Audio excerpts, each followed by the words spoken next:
Clara Reynolds used to believe in lasting love. She married Mark when she was 27, full of dreams and hope, after a whirlwind romance that had once made her feel like the only woman in the world. 7 years later, she found herself sitting in a quiet kitchen in their New Jersey home, stirring a cup of coffee she no longer tasted. Outside, the rain tapped gently on the windows, but inside, the silence between her and Mark had become deafening. They didn't fight, they just stopped connecting.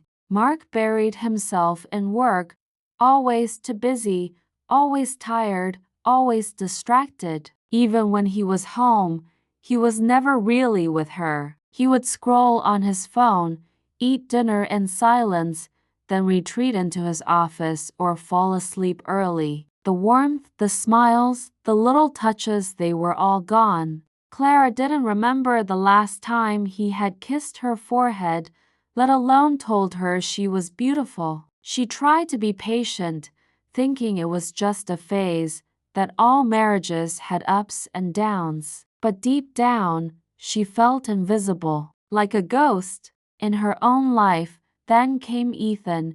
He showed up on a rainy Thursday, unannounced but not unwelcome. Ethan had been Mark's best friend since college. They were inseparable back then. Clara remembered their early days clearly, when the three of them would laugh late into the night, play cards, talk about life. Ethan was the quiet one, calm, observant, with kind eyes and a steady voice. He had moved to Seattle years ago for work and hadn't been around much since. But when Clara opened the door that day and saw him standing there with that familiar crooked smile and damp hair clinging to his forehead, something in her stirred. She hadn't felt that flutter in years. "Clara," he said, his voice warm and surprised, "you look like someone who hasn't been asked how she's doing in a long time."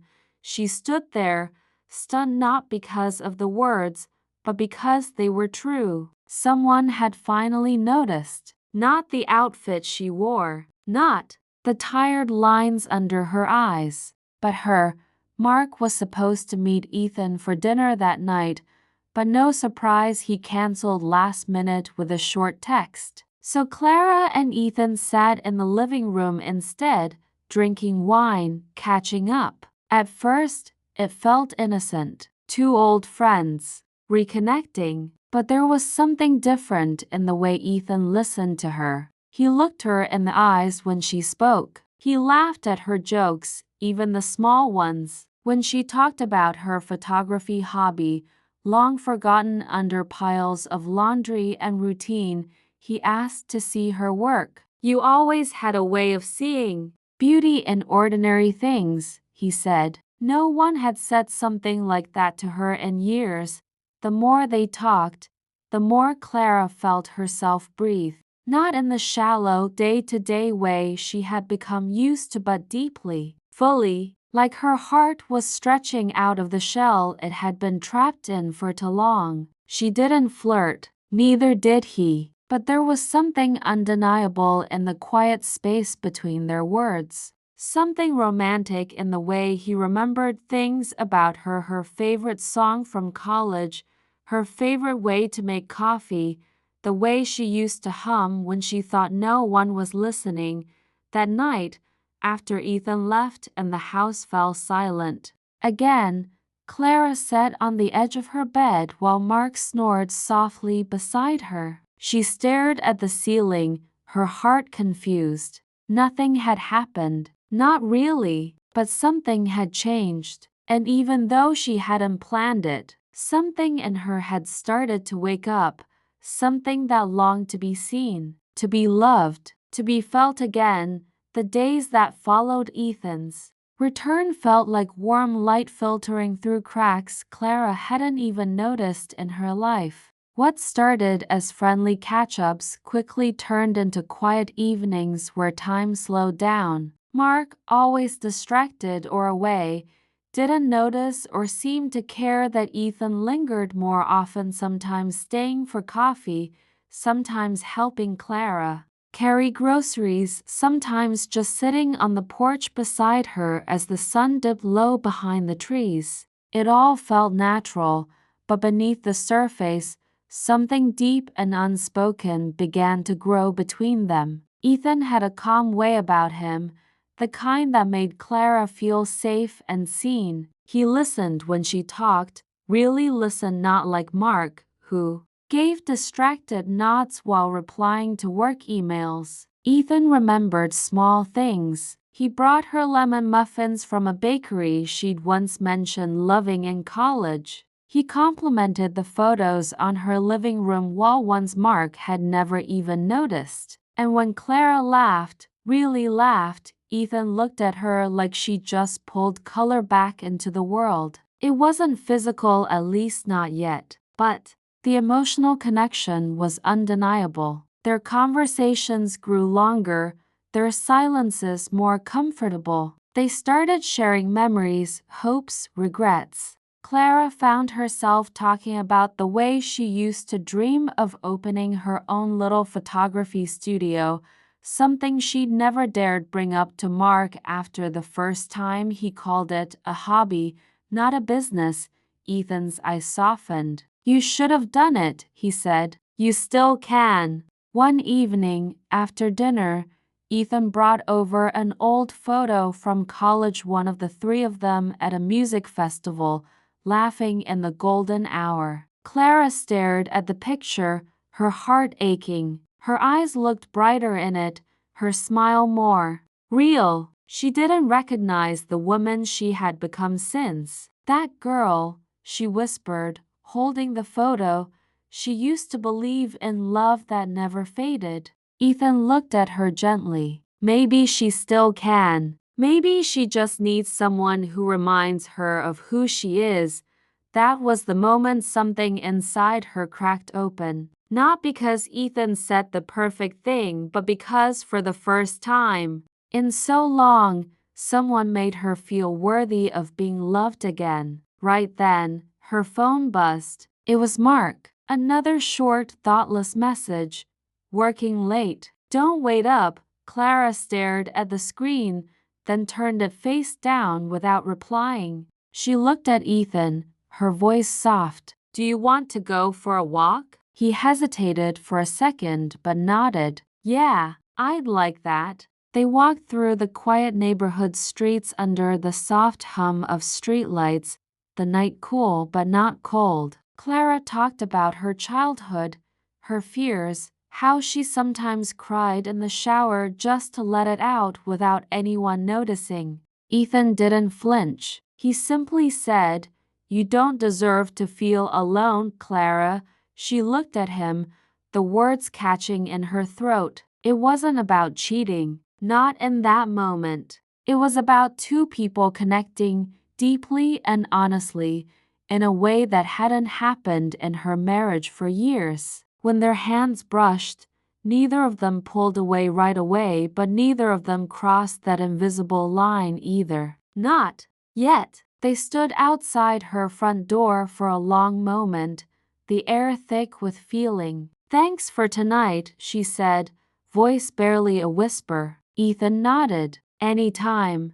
When she finally went inside, Clara leaned against the closed door, her heart racing. Something had shifted. She knew she was standing at the edge of something beautiful, terrifying, and real. She didn't know where it would lead, but for the first time in a long, long while, she felt. And that was no small thing. Clara tried to ignore the way her heart fluttered when Ethan was around, but the truth was, he had become her escape, the soft place she could rest when the silence at home became too heavy. Mark still didn't notice the distance growing between them. He barely asked how her day was, barely looked up from his phone at dinner, and still came home late more often than not. Clara was still doing the laundry, making meals, going through the motions, but her heart was no longer in that house. It was in the moments she shared with Ethan. Their connection had grown deeper with each passing day, and it wasn't just friendly anymore. It was tender. It was emotional. It was romantic in a way that made her feel like a woman again, not just someone's wife, someone's background. One evening, Mark canceled their weekend plans last minute for a work emergency, and Clara found herself texting Ethan without thinking. "Want to come over for dinner? I made too much." He arrived within 20 minutes. They cooked together, laughing, brushing shoulders, sharing glances that said more than either of them dared to speak out loud. Clara felt like herself again. When she was with him, he brought out a light in her that had been buried under years of neglect. It wasn't just about attraction, it was the way he saw her, like she still mattered, like she was still someone worth knowing deeply. After dinner, they sat in the living room, a soft playlist humming in the background. The lights were low, and the room felt warm to warm, maybe. Clara handed him a cup of tea, and their fingers touched. It was such a small thing, but it made her entire body tense. Ethan looked at her, and in his eyes, she saw everything she'd been missing. Attention, kindness, longing. "I should go," he said quietly, his voice thick with tension. Clara nodded, but her voice trembled as she spoke. "You could stay." Just for a while, Ethan stood there, torn. "Clara, if I stay, I don't think I can keep pretending this is nothing." The words hung in the air like smoke, dangerous but impossible to ignore. Her eyes filled with tears. "I don't think I can either." The moment was fragile, trembling between right and wrong. But Ethan didn't cross the line. He reached forward slowly, gently kissed her forehead, and whispered, "You deserve to be loved with your whole heart." Then he left, leaving Clara standing in the quiet, her heart both full and breaking all at once. She sat alone after he was gone, staring into the dark. Her emotions swirled: guilt, desire, sorrow, and something like hope. She hadn't betrayed Mark, not physically, but her heart had already drifted. And that felt more powerful than anything. Clara didn't plan any of this. She didn't go looking for love in someone else's eyes. But when love stopped showing up where it was supposed to, what was she supposed to do? Keep pretending? Keep shrinking herself? With Ethan, she felt awake, desired, important. She had tried for so long to bring the spark back to her marriage, but she couldn't do it alone. And now, she was realizing that maybe love wasn't supposed to feel like hard work every single day. Maybe it was supposed to feel like coming home, the way she felt with Ethan. Her mind was spinning,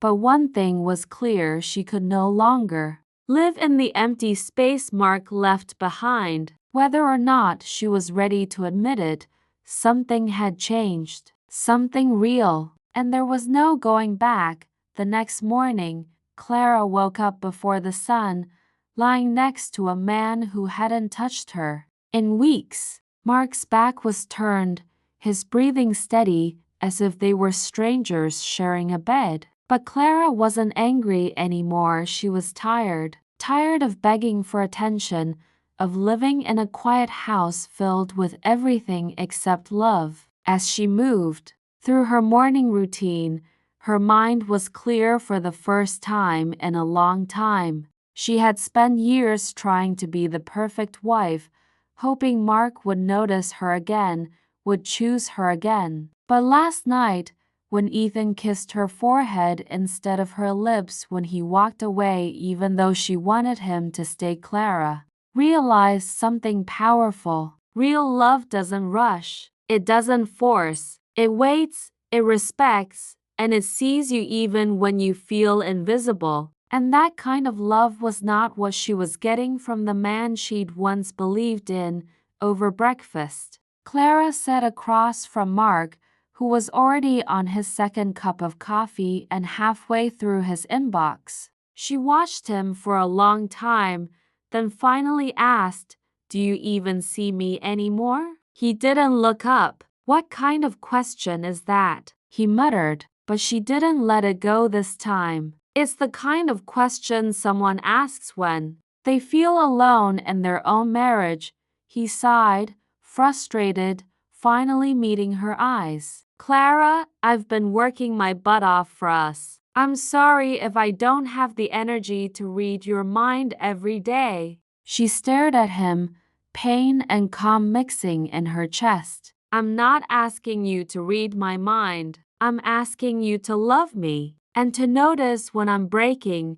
But he didn't respond, and in his silence, Clara found her answer that evening. She packed a small overnight bag, not to run away, but to give herself space to think. She didn't leave a dramatic note or slam the door. She simply stepped outside, called Ethan, and asked if they could talk. He didn't hesitate. He met her at a quiet park just outside town, where the trees whispered in the wind and the sky glowed with the last orange of sunset. Clara stood there, unsure of what to say, but Ethan, as always, made it easier. I'm not here to rush you or take anything that isn't freely given, he said. But if you want more, if you want love that shows up, that listens, that holds your hand when you're tired, I'm here. No pressure, just here. His voice was steady,